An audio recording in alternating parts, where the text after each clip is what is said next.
Hey everybody, welcome to Kingdom of Honor. I'm your host, Sandman Shane Sabuni, along with my good buddy, the Honorable Jeff. And we are here today to talk to you about Ring of Honor's latest pay-per-view, the 19th anniversary show. There wasn't an 18th anniversary show, but there was a 19th. Well, So, there wasn't an 18th because we all got sent home like 4 days before it happened, so they had to cancel it. yep. Which I remember you losing your mind about it, about them canceling it. Well, I didn't think it was fair to any of the fans at all. No, I mean they sh Because they were doing it in Las Vegas and back-to-back shows, so I'm sure there were a large number of the people that are going to be in attendance there that were already that they went to Vegas specifically in that time frame to see that show, and I'm like, really, what if they already flew out there to see that, and they all that other stuff, so now looking back, it's probably a good thing they did. But I understood at the time the whole anger about it.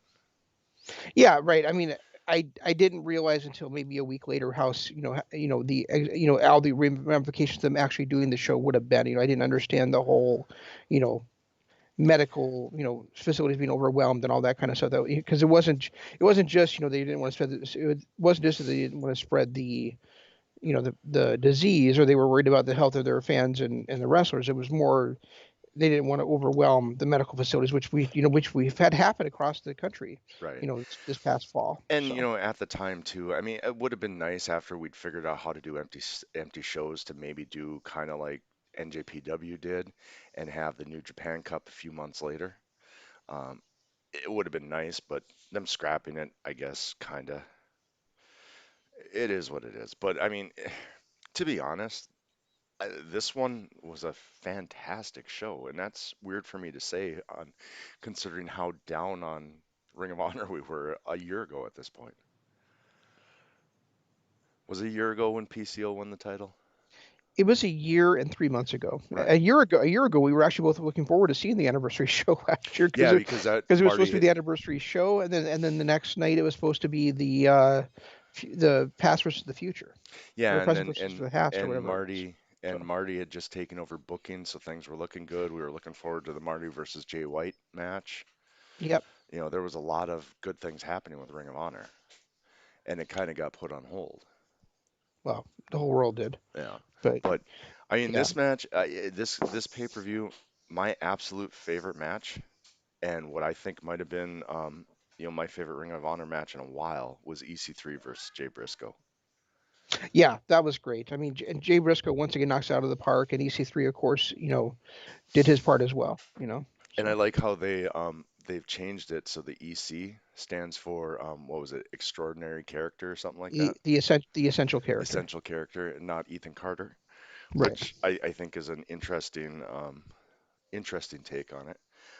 But no, I thought that match was absolutely phenomenal. Everything about it clicked.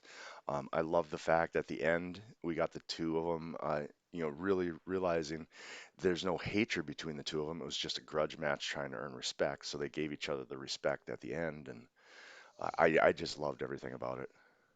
Yeah, I really want to see the follow up though, because what I know you haven't been following Ring of Honor television, but No. what and I don't know if you went back and watched this on YouTube at all, but what EC3 said to Jay Briscoe was, you're a two-time former world champion, and you're languishing here in this tag team. It's time for I didn't just do this. I didn't just pay to have this done because I wanted to have a match with you. I also wanted to make you who you should be, a free Jay Briscoe, free to Right. pursue your own narrative. So I'm interested to see going forward, like, is this really going to put Jay right back where I want him to be, which is in the singles division, competing for that world championship. Well, I mean, No. him and Mark have different music now, which is not something I would have expected. And then I mean, the promo in the hour one, the promos Hmm. that they cut to were just great. Like, Jay Briscoe, his promo was, I'm not going to just give you respect just because you came from wherever you came from. You got to earn my respect.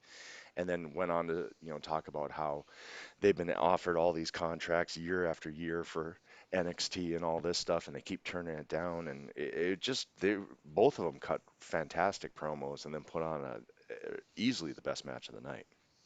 Yeah, I love the way that Jay finished that promo because he said, um, if you look me in the eye, I'll shake your hand, but not till after I whooped your ass. Yep. He's like, you want my respect, then fight me. I loved it. Yeah, MJ came in and he was ready to fight, and EC3 was like, no, hell no, we're having a wrestling match. It was a great contrast. It was good storytelling on both parts, and I absolutely loved the respect at the end.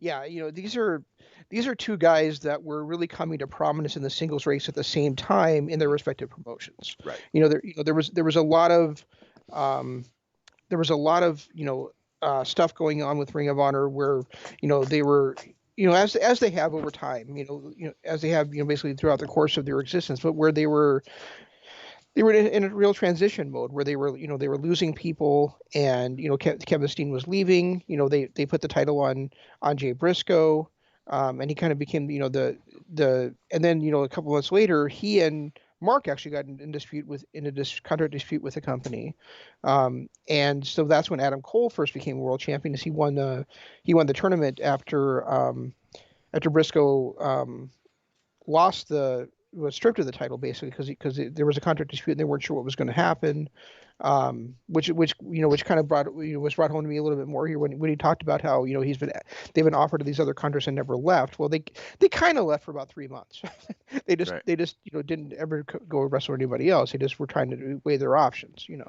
And that actually, if I don't know if you can still find it on YouTube or if it's even still out there, but I remember watching a promo at that time that was just another amazing Briscoe promo where he finished it with, where what he said during it, basically like you guys are kind of in this spot where the implication was that Ring of Honor was being really tentative about what they wanted to be, whereas he wanted to push it forward to be like a progressive R-rated type company.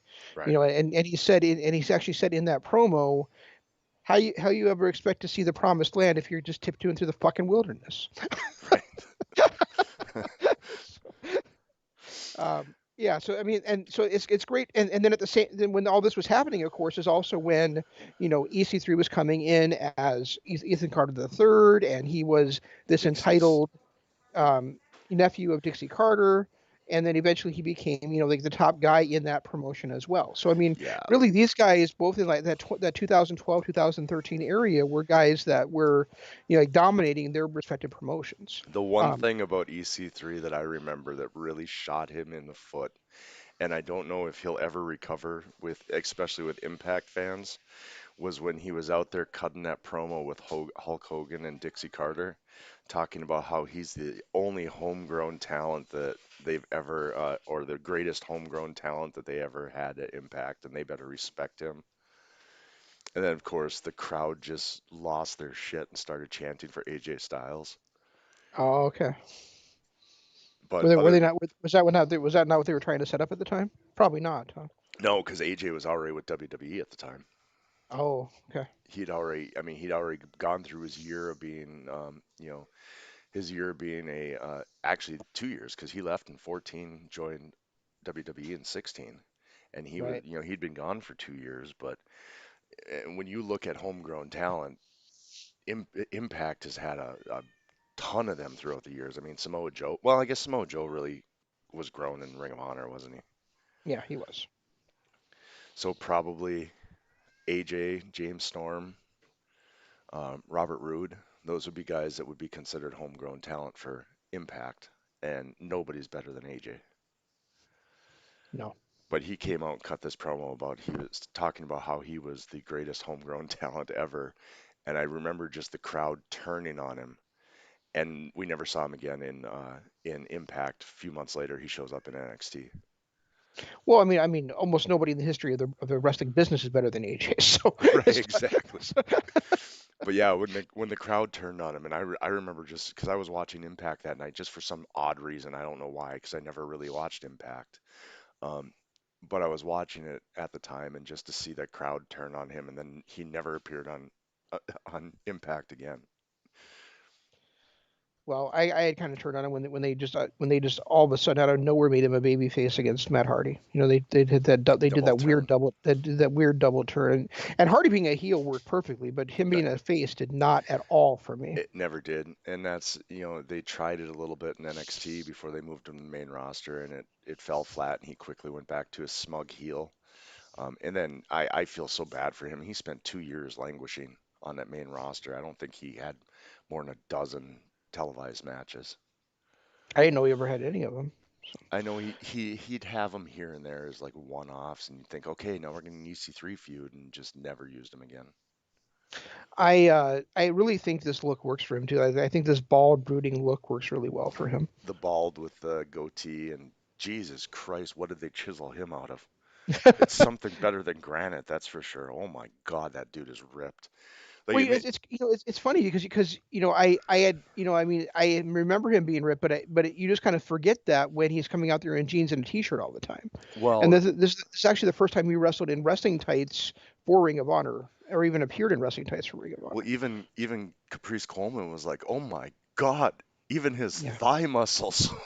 right, I just like, right. wow, and he wasn't wrong. Like I don't think I've ever seen. Normally you'll see like Randy Orton for a long time was ripped, with his abs showing and all that stuff. But I don't know that I've ever seen thigh muscles that were that defined. Yeah, that was insane.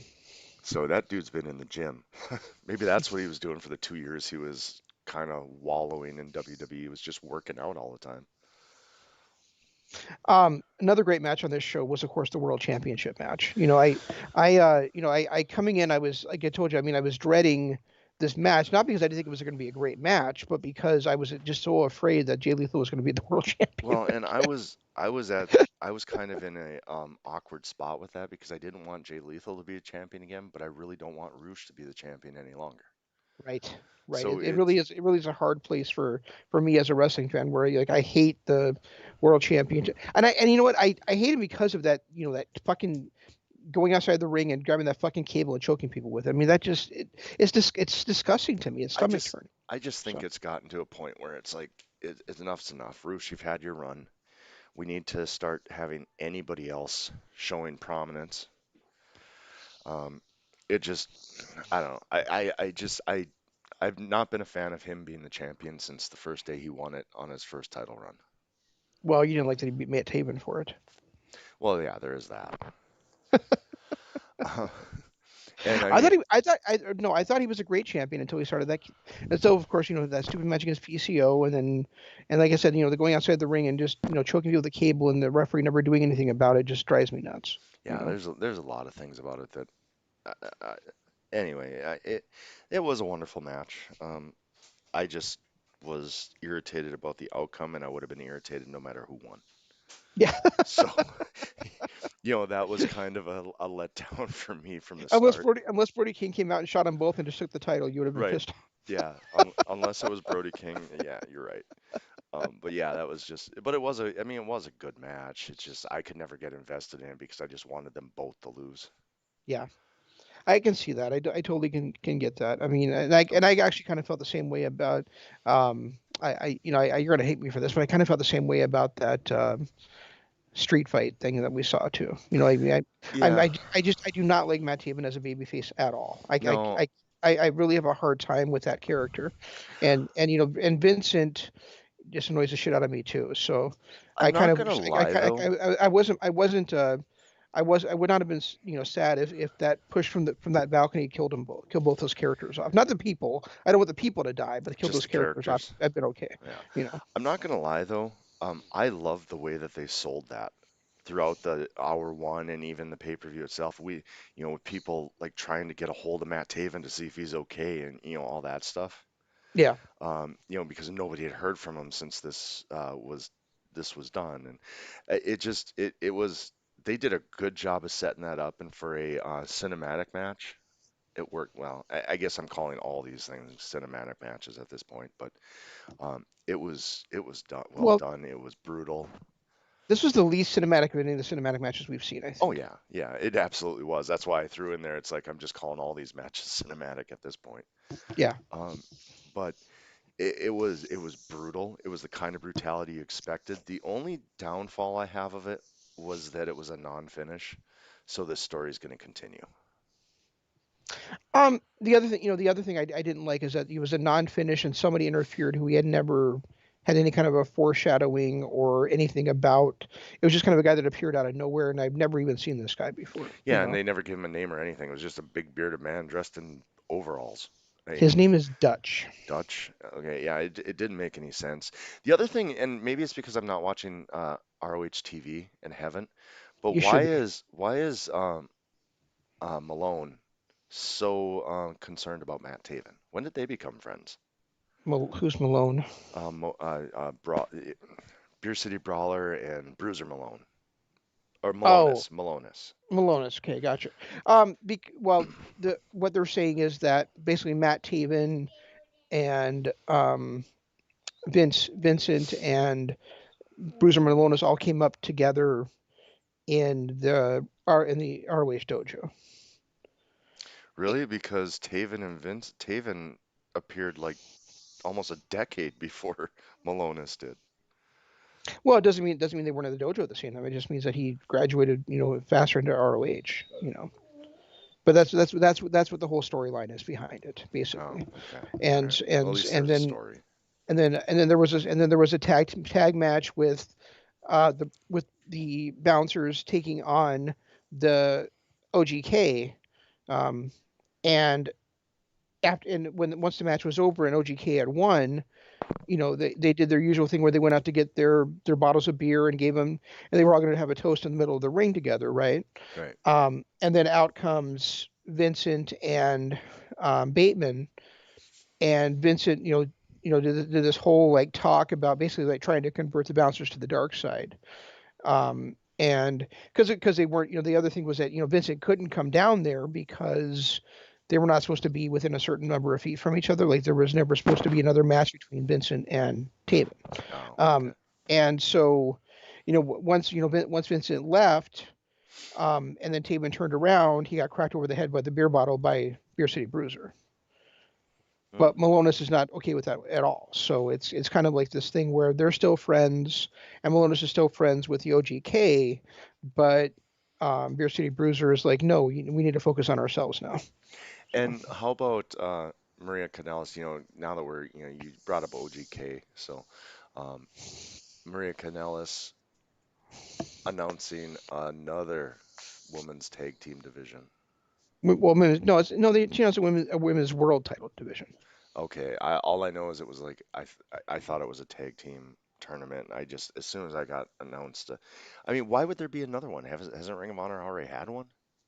Well, because there's not currently a Ring of Honor World Women's Champion. Because Kelly Klein, it wasn't Kelly Klein the last champion, Yep, and then yep, she was. she left the company because of how shitty they were to her. Right, and then there was supposed to be like a triple threat match or something to determine. I can't remember who it was, but I think it was supposed to be Angelina Love and two other people were supposed to face off for the vacant women's championship, and then the shutdown happened, Oh, okay. and so now they're doing this. I mean, I don't really feel like there's ever really been a place in Ring of Honor for women's wrestling. Anyway, it really has never fit there.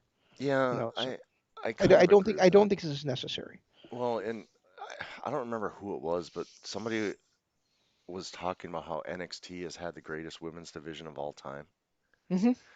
I don't know that I necessarily agree with that. I think TNA and their knockouts in the mid 2000s could have been one of the greatest women's divisions of all time. Yeah, probably, but not as deep as this one is. Oh no, definitely not. I mean, but they were actually that they were probably the forerunners to women's wrestling. Because I mean, with Gail Kim out there putting on classic after classic, and Mickey James doing her thing, and the beautiful people with Velvet Sky and Angelina Love, I thought that might have been the forerunners to the women's wrestling. Yeah, when you have like Gail Kim and you had Velvet Sky and you had Victoria, or what was she called there? I can't remember. I can't either, but you know what I'm talking Yeah, about. yeah. And you had did I say Gail Kim? And then you had Awesome Kong, and you had that great division there, and Mickey James, then you had, yeah, that was probably that was probably where women's wrestling really shone in the early part of the 2000s. Well, those matches between Gail Kim and Awesome Kong are still some of my favorites of all time. Yeah. Like men or women, still some of my favorites of all time. Oh, and Madison Rain. I forgot about Madison Rain. Yep, So Madison Rain. Well, how could you forget about Madison Rain? because she married Josh Matthews. Yeah, good point. It's actually a really good point. Um, but yeah, I still think that that was really where women's wrestling got its ground. Yeah, I agree.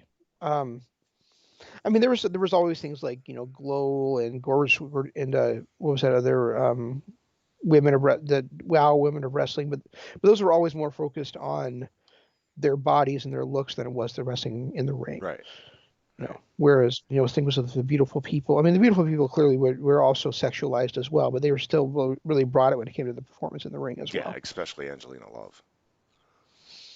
I mean, Velvet Sky did too, to a point, but Angelina Love was just an insane performer in the ring. Yeah.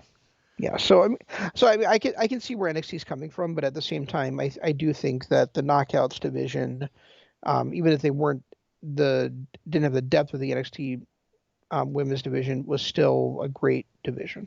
Yeah. So, um, Also on this, what about Hot Sauce having just a fantastic night, and in retrospect, Kenny King having a horrible one? yeah, that was pretty great.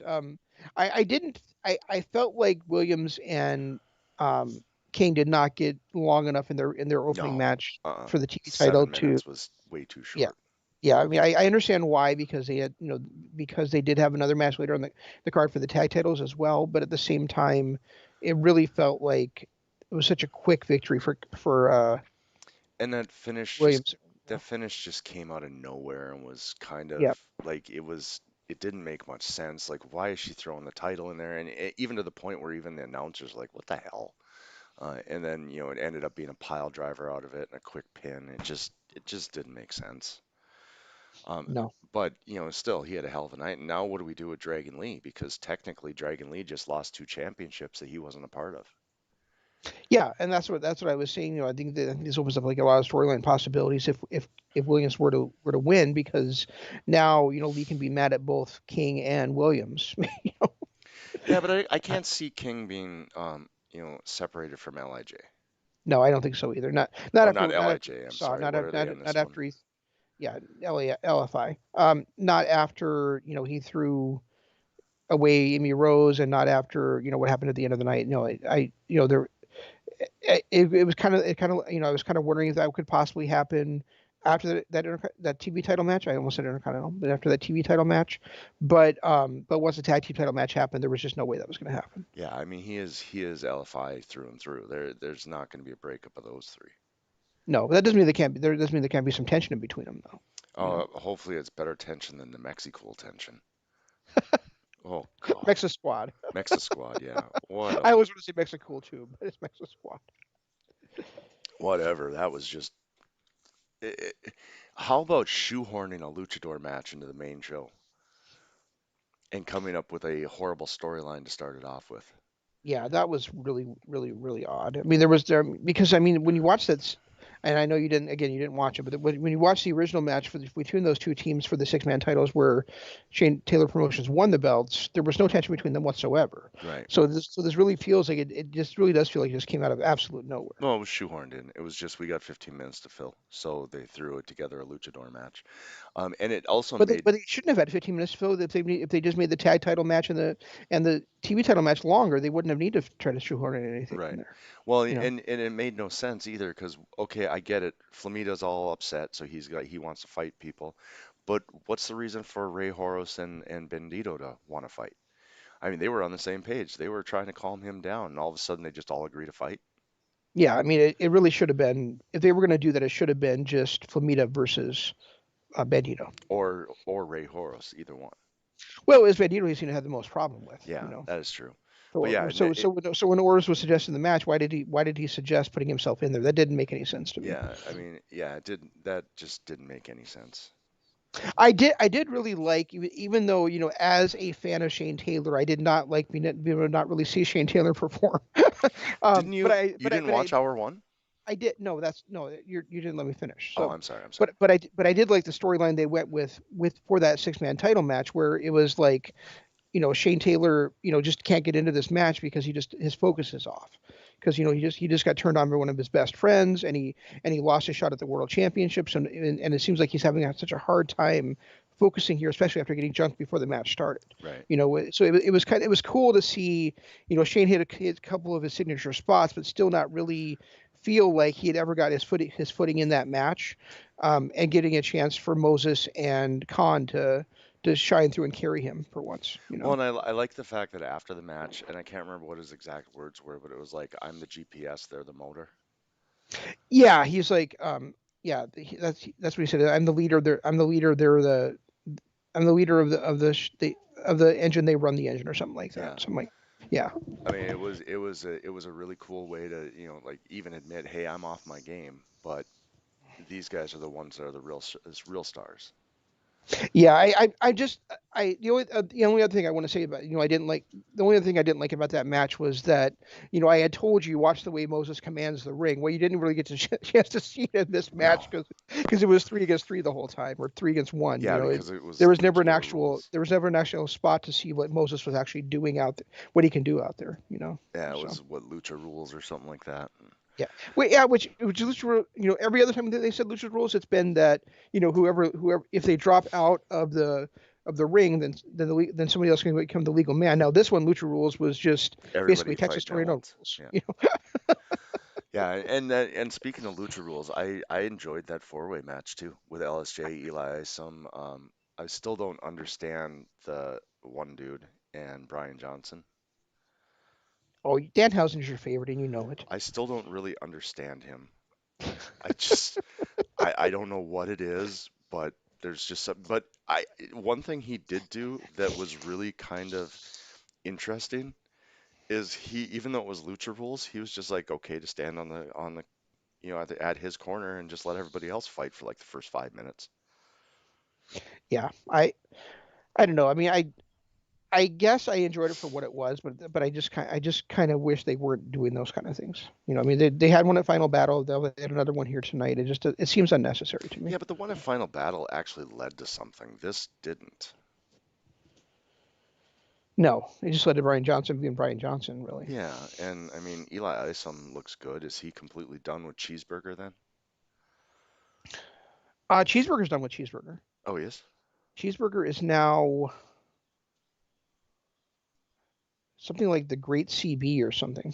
The Great CB. I So can't remember. the Great Uh, Cheeseburger. let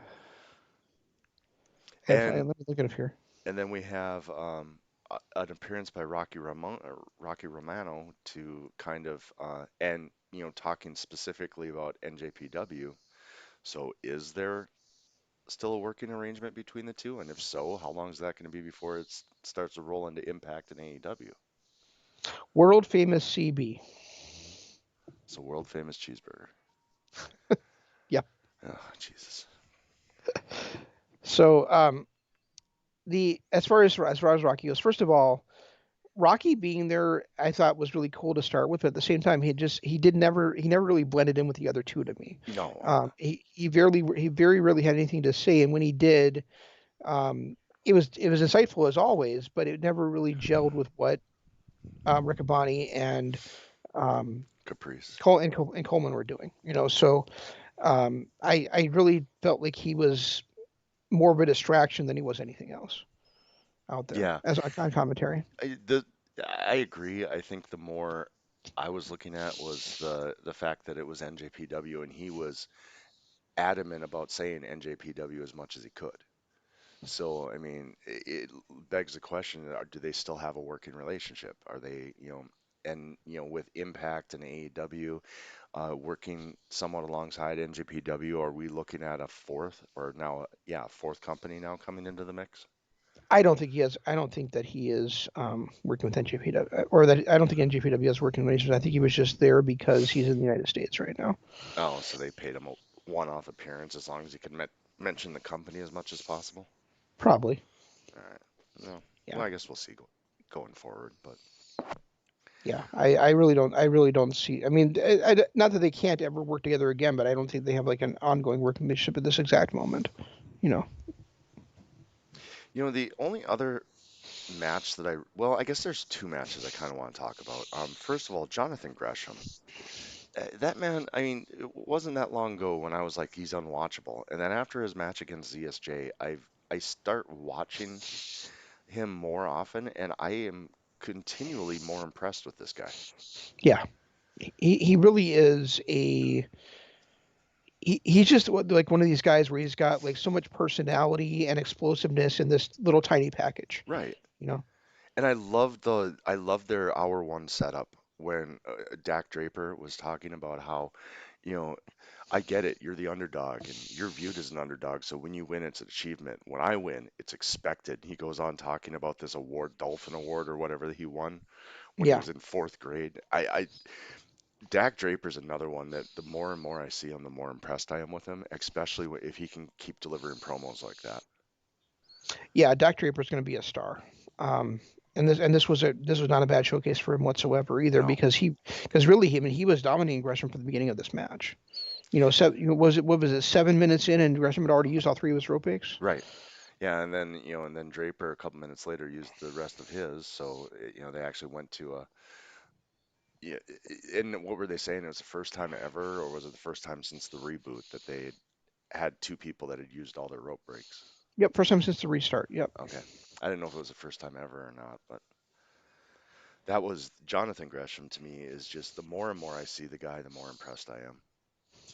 Yeah, and it was kind of funny the way that it kind of worked out in the match. I shouldn't say funny, but I really like the cleverness of the end of the match Yeah, where it was just basic chaos. where well it was chaos, but it was also that Gresham was had the sleeper hold on. He was probably going to it was probably going to end up being a double count out, but instead Draper drags him into the ring, and Draper kind of cost himself the action, to cause himself to lose the match because he still can't escape the sleeper. He can't Right. break it with the ropes, and so he's basically just gets knocked out. You know, the Yeah. referee calls where he's his referee stoppage really due to the sleeper hold. Yeah, that was another match that I enjoyed. I think, to be honest, there wasn't a match that I hated on this entire card. Like, typically, you always get that one match where it's like, unless it's NJPW.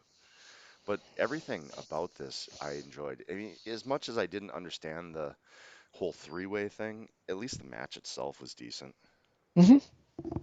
Oh, Yep, that's very true. And I really liked, even though I could see it coming a mile away, I really liked the way they did the Silas Young versus Josh Woods stuff. Like, yeah, where they're setting up for Woods to have a big feud against his mentor now. and that You was know, that was the one thing. I mean, that was the next thing I wanted to talk about was the fact that I mean, you could see Silas turning on him from miles away, but it was just kind of shocking that he did at the same right, point.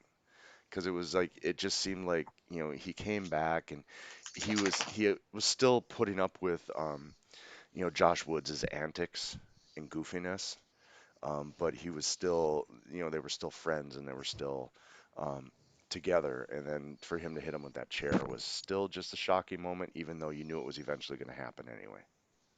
right, exactly. And then Castle for now has beaten Woods 2 out of 3 times, but the 2 times he won were through questionable means. And I You think know, that's the other thing that made it shocking too. It's the hatred that Castle had, or that Silas Young and Castle have for each other. The fact that he would turn on Josh Woods to help Dalton Castle right, was the other exactly. part that, like I said, I saw this turn coming miles away. I just didn't think it was going to happen against the man he hates the most in the world. I think a couple of years ago when Dalton Castle made that heel turn, it didn't work at all Yeah, because it seemed like it came out of nowhere and it was too far towards the heel side. right. Whereas now we're getting this kind of subtle thing with Castle where he pokes Woods, or where he fakes a back injury in order to get Woods to sucker in and get the roll up. And now in this one, he there's the chair shot and he gets the roll up out of that.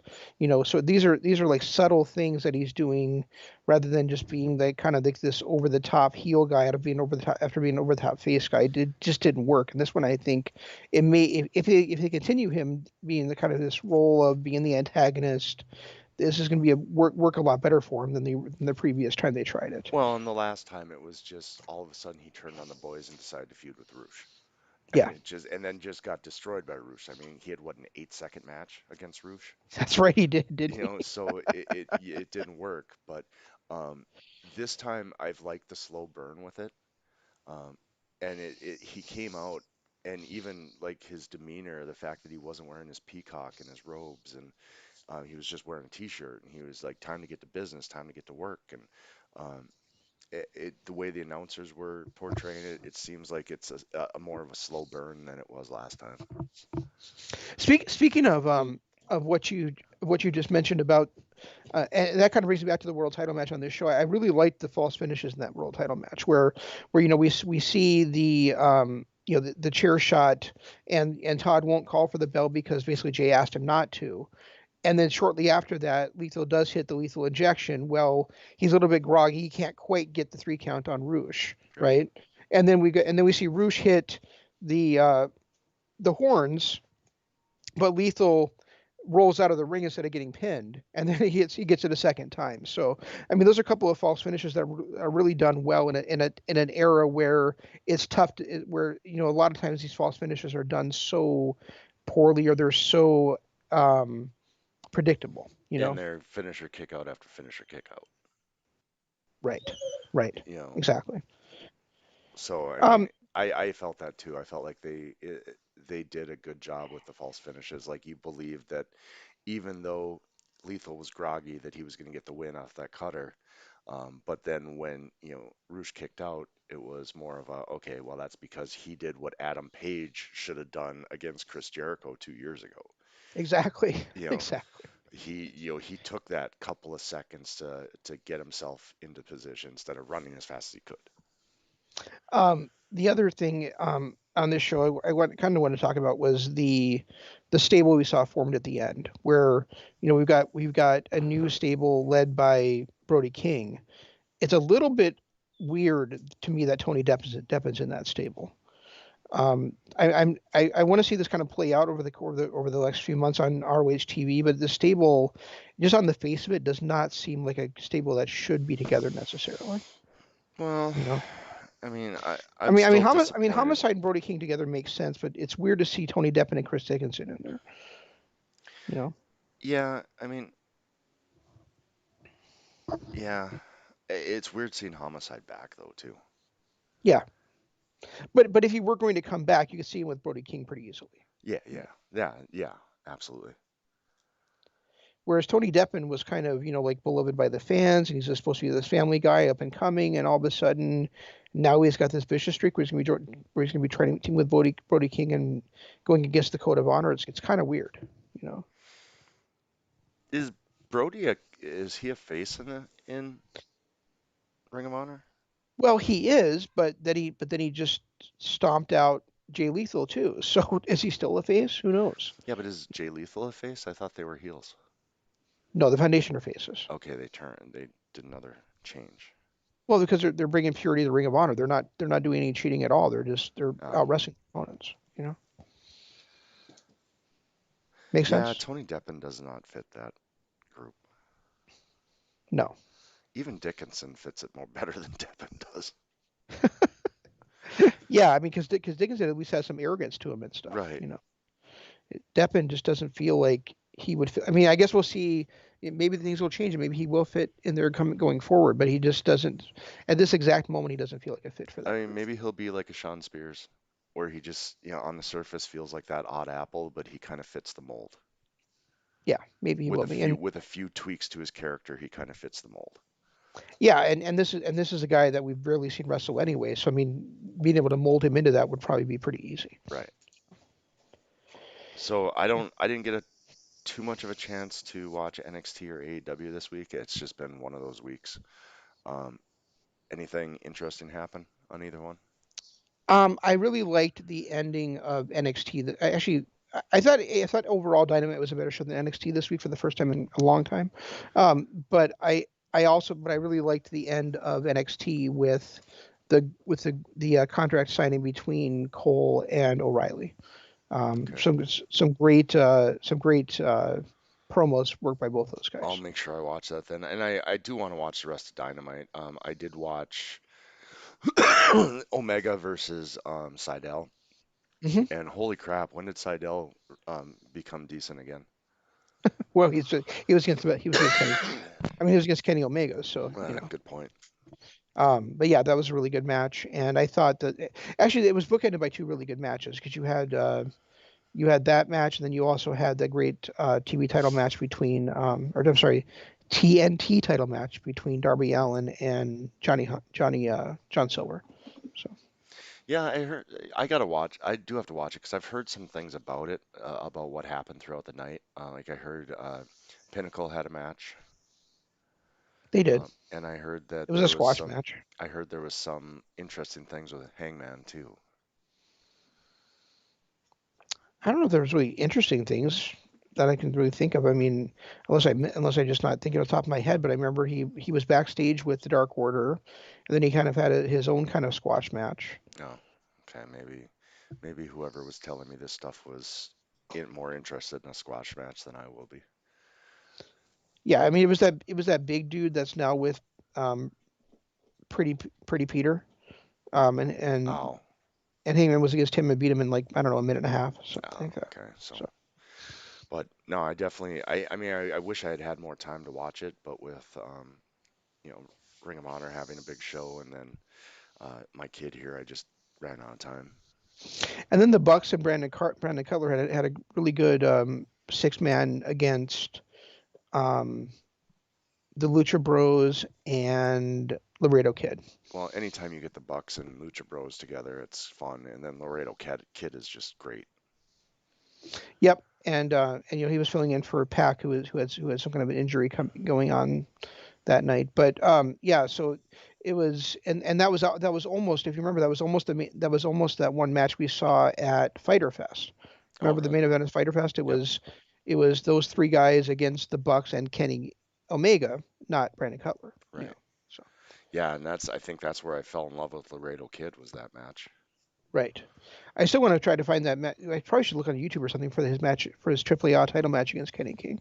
I mean Kenny Omega. I keep saying Kenny King, Kenny Omega.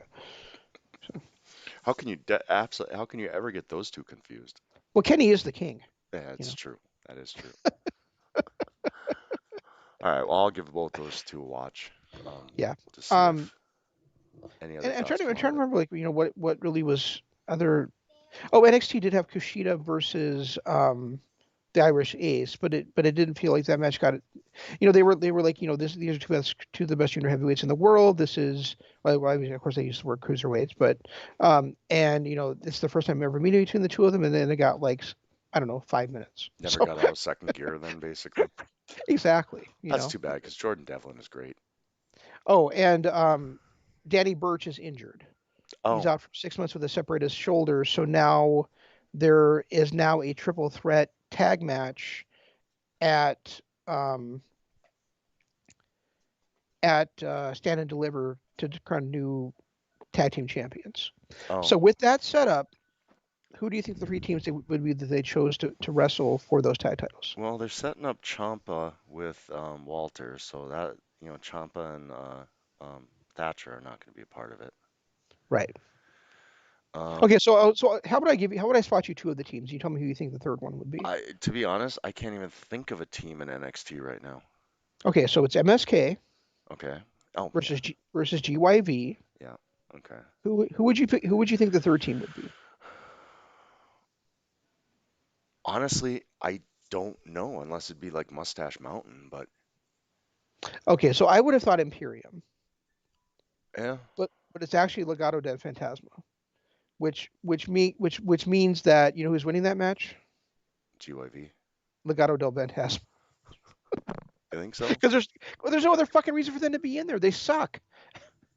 Yeah, and see, I'm having a hard time even thinking of tag teams in NXT anymore. They used to be so stacked with tag teams, and now I can't really think of anything other than, like you said, MSK and GYV. And well, and well, right, because the undisputed era is gone now, and Yep. but I mean the other team that and the other teams that they have there are teams like um, they've got Brazongo, and they've got um, Drake Maverick and whatever his big partner's name is. I can't think of his name. Oh, yeah, Yeah. the So guy that used to be in Eric Young's stable. yes, that guy. Um, yeah, I just, I mean, I know I say this like every show, but I'm just so down on Legado de Fantasma. I do not understand why they're together. I don't understand. They have no charisma. They have no they don't interest me at all. And I feel like that's going to be a big night for them where they're going to win the tag titles and also, um, their cruiserweight champion is going to beat the Irish Ace, which is just going to piss me off. So. And it's sad because NXT forever was the tag teams were their bread and butter. Like, I mean, you had even a couple years ago, you didn't have as great a tag teams as American Alpha and the Revival or DIY and the Revival, but you still had UE, you still had Street Profits, you still had I can't think of the biker dudes, the Unforgotten, The Forgotten Sons. Yeah. Forgotten Sons. Yeah, I mean, you still had some good solid tag teams, but now I can't off the top of my head think of a solid tag team other than, the two GYB and MSK.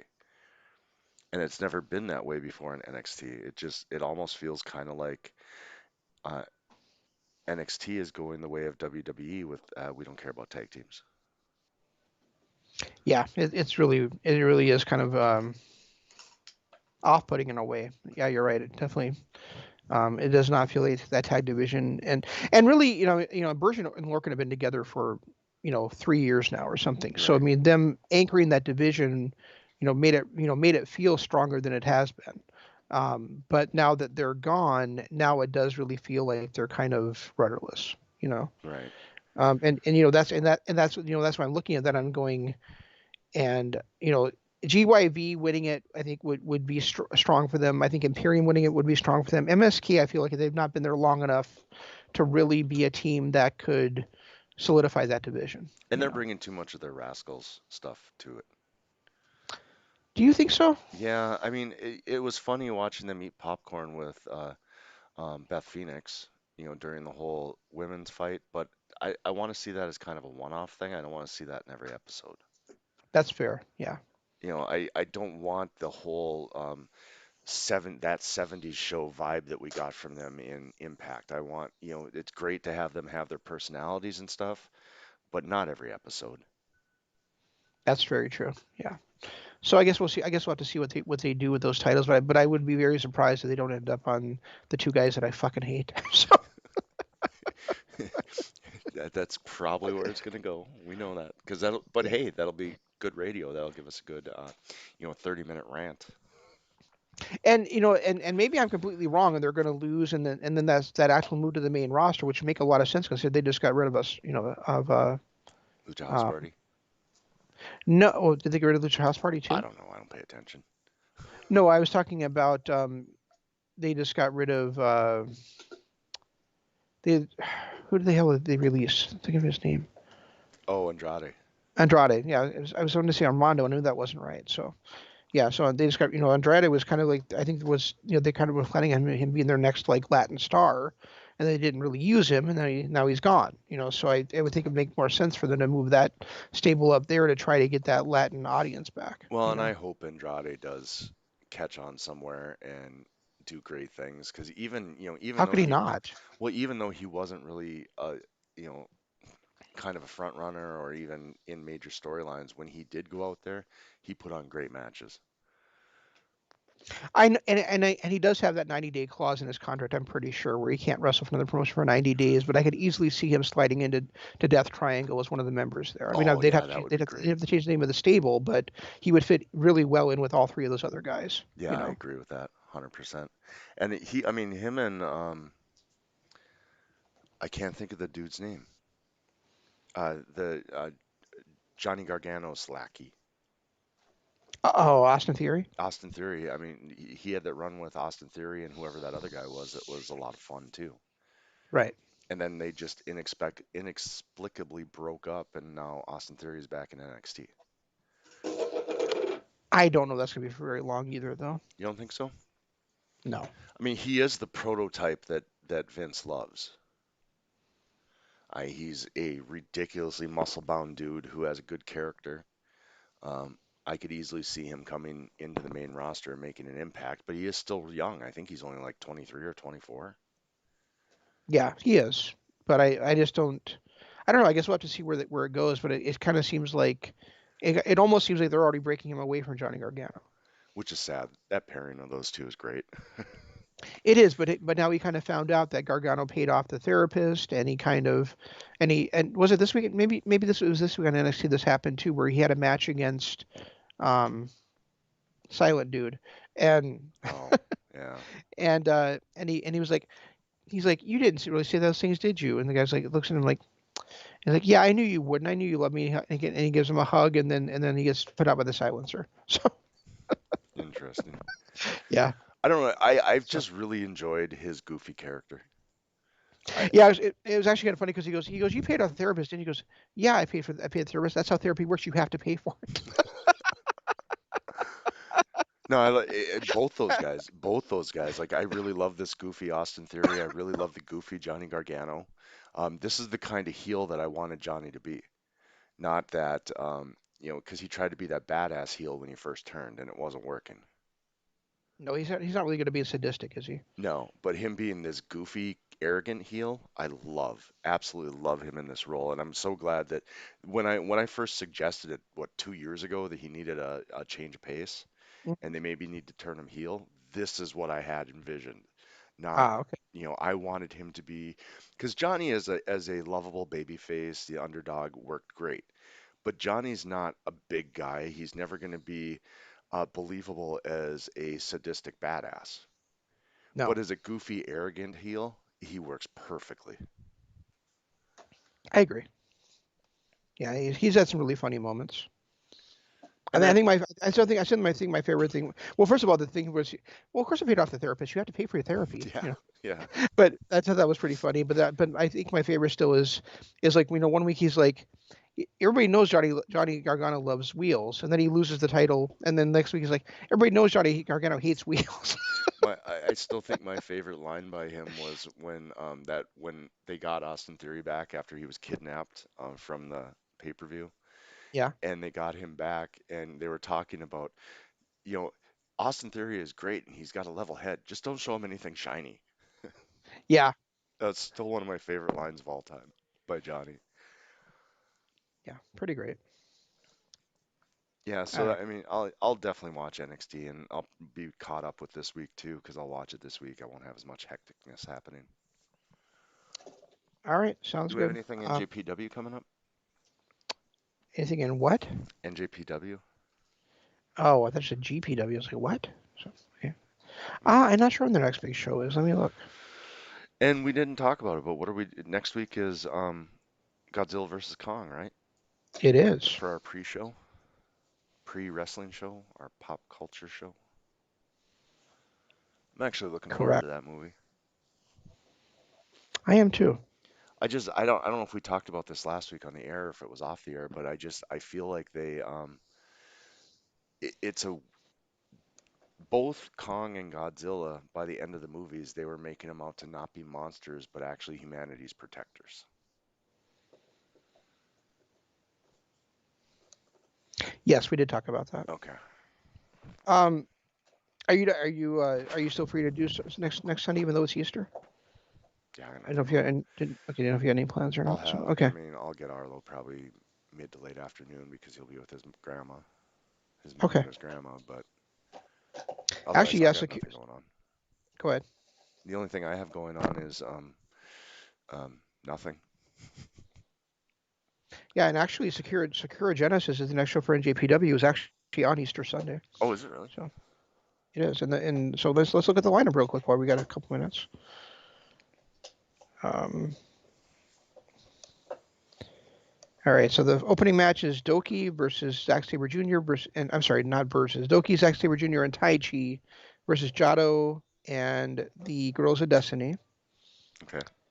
Then we've got a 10-man tag with Yoshihashi, Tomohiro Ishii, Hiroki Goto, Toru Yano, and Kazuchika Okada versus Dick Togo, Taiji Ishimori, Yujiro Takahashi, Kenta, and Evil. Hmm. Wow. Yeah. They're just not using any of their big stars on this show. Nope. Shingo, Sakata, and Naito versus Jeff Cobb, Great Khan, and a mystery opponent. Hmm. So maybe a new member of the Empire. Yeah. Kojima and Tanahashi versus Fale and White. Did you end up watching the rest of the New Japan Cup? I did not. Okay, so I won't spoil it then. And then we've got Sho and Yo versus Kanamura and El Desperado Oh, Show is back. for Or the Yo junior is back. for One the of the junior two. heavyweight tag titles. Yeah, he is. Sho is back. Look at that. Yeah. So they're challenging um, Suzuki Gun for the junior heavyweight tag titles. And then in the main event, the New Japan Cup winner Will Ospreay is challenging Kota Ibushi for the IWGP World Heavyweight Championship. Oh, so you did know the results. I told you. Yeah, I told you I spoiled myself on the results by mistake. So I hadn't watched it either, but stupid Google likes to remind me of things that I don't want to know about. But yeah, exactly. That's what happened to me. Will Ospreay as the New Japan Cup winner is the Hmm. best move they could have done for the Empire. That is a faction that after Wrestle Kingdom really needed momentum. They've had some pretty good wins by Ospreay, um, but they still were lacking that momentum. They were, and the thing, I watched the Great Khan beat Naito, and I was like, that's great. And then I was looking forward to seeing him destroy Yano, and Yano beat him. Yeah, So I was just like, what the fuck? everything So they built up against him and Naito, with his victory over Naito, they just destroyed by having him lose to Yano. yeah, I agree. And it's nice to see Osprey. Now, do I think Osprey will win the belt? Unfortunately, no. But it's at least nice to see him win the New Japan Cup and kind of more establish himself as that heavyweight. Yeah, and I guess he also turned on his girlfriend at the end of that show too. Rhea Ripley? Huh? Rhea? No, B Priestley. B. Priestley. Okay. Yeah, What? I guess at the end of the night he's like, you know how much I want this title? I'll do anything to get it. I'll do anything to anyone at any time. Then he like hit a cutter or something on Priestley. Yeah, So interesting. Maybe she'll make a return to AEW then. maybe it was just him showing how vicious he was going to be. She's still going to be with him. Who knows? And that's probably more than likely the case because that's what heels do. Right. But um, cool. I'm glad that he's getting this rub, and hopefully it'll lead to something. Right. So Even if he, I can't see him beating Kota Ibushi at this point. They're not going to Jay White Ibushi. well, Ibushi's actually already had a few defenses of his title though. Yeah, I know, but it was still within a couple of months that Jay White lost the title. Right, but what I At meant is least that he got some Jay White defenses. never successfully defended his championship. Yeah, at least he got a couple of defenses out of the way. So Right. there's He that. he defended on January 5th. He defended it at against Sonata, and he defended against El Desperado. So And he defended against Naito to unify it. he defended against the Intercontinental title against Naito. Oh, okay. Yeah. Yeah, you're right. It was yeah. And he just I don't know. Has he officially united the titles now, and we're done with He the has. Intercontinental title? He has. Yeah. That sucks. That really sucks because that just means that the Never title is over. What do you mean the Never title's over? We're not. The Never style. Yeah. Yeah. Yeah. So, and that was easily my favorite style in NJPW. Yeah. So anyway, that's what we got for this week. Anything else you wanted to talk about? I got nothing. Guys, check out our Patreon. I know I haven't updated it in a little bit, but I'll get to it soon. Patreon.com/Kingdom of Honor. Also, if you're watching us on YouTube, please hit that like button, hit the subscribe button, ring the notification bell. It all helps us out in the end. Other than that, I got nothing else. All right, that's all we got then. We'll try to do better next time. This is Shane saying long days, pleasant nights, and Jeff saying Goodbye.